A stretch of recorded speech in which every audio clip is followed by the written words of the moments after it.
Hi hello friends, कशा आहात सगळे? आय होप सगळेजण ठीक असाल. तर जेव्हा मी आजारी असते किंवा माझ्या तोंडाला चव नसते आणि काहीच खावं असं वाटत नाही, त्यावेळेस काही पदार्थ असे असतात की ते तोंडाला चव आणतात बऱ्यापैकी. त्यावेळेस असं वाटतं की हा बाबा काहीतरी आपल्या पोटात जातं आहे. तर आपल्याला माहीतच आहे की सगळे बालाजीचे प्रोडक्ट खूप छान आहेत. त्याच्यामध्ये बऱ्यापैकी येणारे कुरकुरे म्हणा. तर हा माझ्यापाशी एक फनी म्हणून आहे. फनी कुरकुऱ्याचं नाव आहे. तर त्या कुरकुऱ्यामध्ये हे अशा टाईपमध्ये आहे आणि ह्याला मसाला वगैरे छान असं मारलेला आहे त्यांनी. पॅकिंग पण खूप छान आहे आणि बऱ्यापैकी ते तोंडाला एकदम चव आणणारं असतं.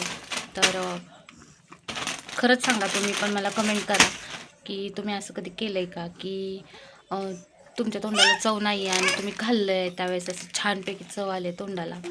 तर बघा, हे बघता क्षणी असं खाऊ वाटतं.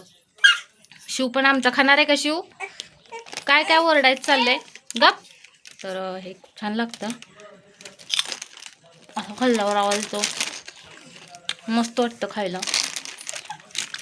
माझ्यासारखे तुम्ही पण हातचं कमेंट करून नक्की सांगा. मग कशाला फेकलंस तू? छान वाटतं बघा खायला, असं मस्त वाटतं. असं तोंडाला चव नसेल ना तर माझ्यासारखं असं अतरंगी डोकं चालवा आणि घ्या.